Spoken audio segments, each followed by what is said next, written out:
আমি আজকে রস পুলি করেছি। দেখো কত সুন্দর হয়েছে। পুরাটা আমি তোমাদেরকে দেখাবো কিভাবে করেছি। তোমরাও এইভাবে করতে পারবে।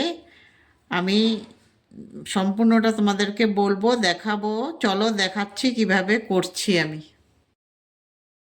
জুলিস রান্নাঘরে সবাইকে স্বাগত। এখন আমি করব পুলি পিঠে। পুলি পিঠেটা আমি রস পুলি করব। এজন্য আগে থেকে কড়াইয়ের মধ্যে জল দিয়ে দিয়েছি, জল ফুটছে, ওখানে নুনও দিয়ে দিয়েছি। এখন দিচ্ছি চাউলের গুঁড়ো। চাউলের গুঁড়োটা আমি ঘরেই করেছি, বাজারের না, এগুলো আমি ঘরে করা চাউলের গুঁড়ো। চাউলের গুঁড়োগুলো আমি মিক্সচার গ্রাইন্ডারে করেছি। এখন আমি এগুলো দিয়ে পিঠে করব। খালি চাউলের গুঁড়ো দিয়েই করব। দেখো তোমরা চাউলের গুঁড়ো দিয়ে করলো, খালি চাউলের গুঁড়ো দিয়ে করলেও খুব ভালো হয়। এখানে আমি নুন দিয়েছি খালি, আর অন্য কিছু দেব না, খালি নুন দিয়েই করব। ডোটা আমি নুন দিয়ে বানাচ্ছি। তোমরা বুঝে বুঝে গুঁড়ো দেবে, বেশি আবার শক্ত হয়ে গেলে ভালো হয় না। ডোটা একটু নরমে থাকতে হয়। হয়ে গেছে ডোটা। এখন আমি একটা গামলাতে নিয়ে নেব। এটা আমি একটা গামলাতে নিয়ে নিয়েছি। এখন এগুলোকে আমি একটু টাইম ঢেকে রেখে দেব। ঢেকে রেখে দিলে এই জিনিসটা একটু সেট হয়, তখন তাড়াতাড়ি করে আর শক্ত হয়ে যায় না। এই জন্য কিছু টাইম আমি এখন ঢেকে রেখে দিচ্ছি।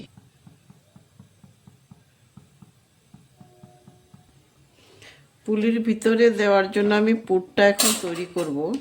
পুরটা তৈরি করার জন্য আমি কিছু সুজি নিয়ে নিচ্ছি। সুজিগুলো আগে থেকে একটু ভেজে রেখে দেব, সামান্য ভেজে রেখে দেব সুজিগুলো। সুজি হয়ে গেছে, আমি এখন গ্যাসটা অফ করে দিচ্ছি।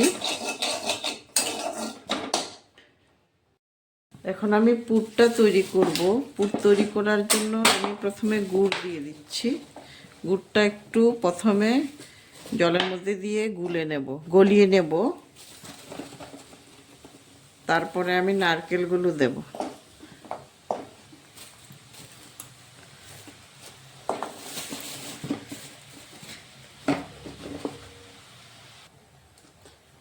নারকেল দিয়ে দিচ্ছি এখন, নারকেল কোড়া।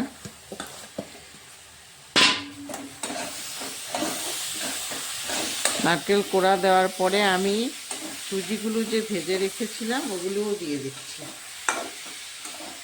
এখন এটাকে আমি পাক করব। পাকটা যেরকম সন্দেশ করে ওরকম না, তার থেকে কম হবে, একটু ঢিলা হবে।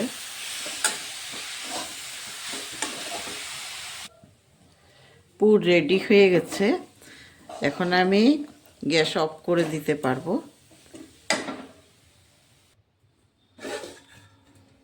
এগুলো সেট হয়ে গেছে।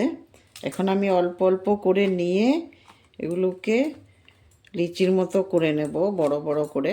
ছোট করব না, বড় বড় করে এইভাবে করে আমি সবগুলোকে একটু একটু মাখতে হবে, মেখে তারপরে করব। এখন আমি এটাকে রুটির মতো প্রথমে বেলে নেব, কিন্তু রুটির মতো অত একটা পাতলা করব না।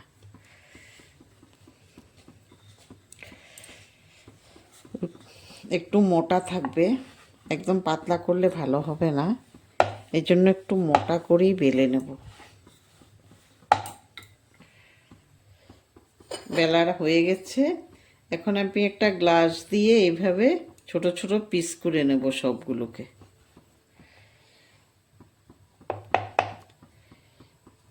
এইভাবে পিস করে নিচ্ছি সবগুলো।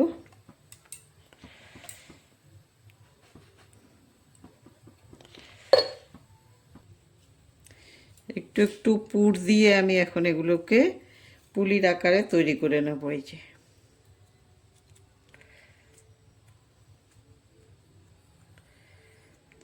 এইভাবে আবার একটু একটু করে ডিজাইন করে নেব। আর সাজ থাকলে সাজের মধ্যেও দিতে পারো। আমি হাত দিয়ে করে নিচ্ছি। এই যে এইভাবে আমি তৈরি করে নেব সবগুলো।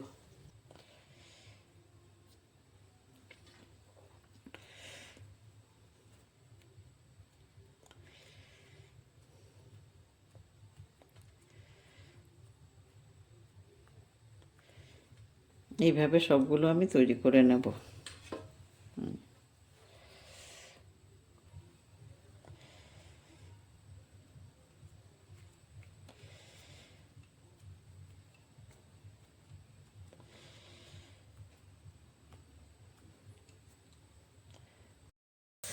পুলিগুলো সব তৈরি করে ফেলেছি। এখন আমি এগুলোকে রসের মধ্যে দেব। সব তৈরি হয়ে গেছে, দেখো কত সুন্দর করে তৈরি করেছি সবগুলো। প্রত্যেকটা পুরি সুন্দর হয়েছে। প্রথমে আমি একটু চিনি দিয়ে ক্যারামেলটা তৈরি করে নেব।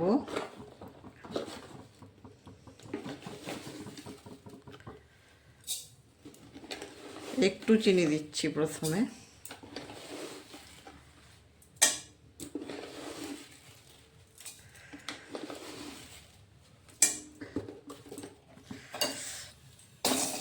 এটা খালি ক্যারামেল তৈরি করার জন্যই।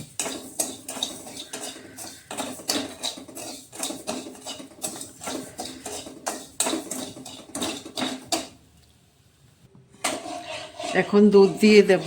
এটা কালারটা চলে আসবে এতটুকুর মধ্যে হলে, পোড়া পোড়া করবো না, এতটুকুই হয়ে যাবে।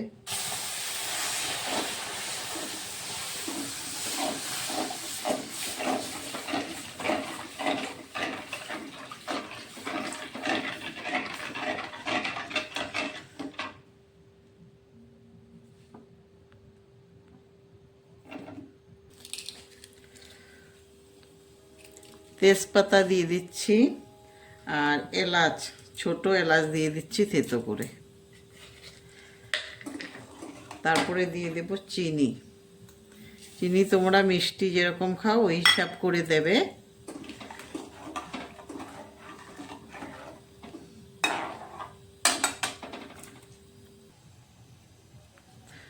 এই যে দুধ গরম হয়ে গেছে, এখন আমি পুলিগুলো একটা একটা করে দিয়ে দেবো এটার মধ্যে।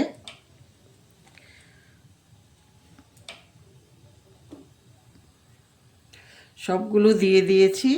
এখন একটু যখন উতরাবে তখন হয়ে যাবে, কারণ এটা সিদ্ধ করা তো।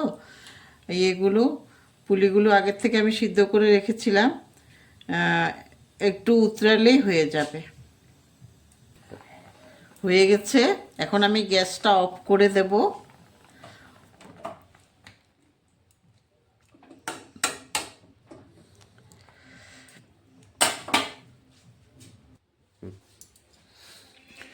আমি একটা এই যে নিয়ে নিয়েছি একটা বাটির মধ্যে, এখন তোমাদেরকে দেখাচ্ছি একটা। এই যে দেখো কত সুন্দর হয়েছে। তোমরাও এইভাবে একবার পিঠা বানিয়ে দেখো, খেতেও খুব টেস্টি হয় এগুলো। একটা কেটে দেখাচ্ছি। এই দেখো ভিতরটা পুরগুলো কত সুন্দর হয়েছে, এই যে দেখো।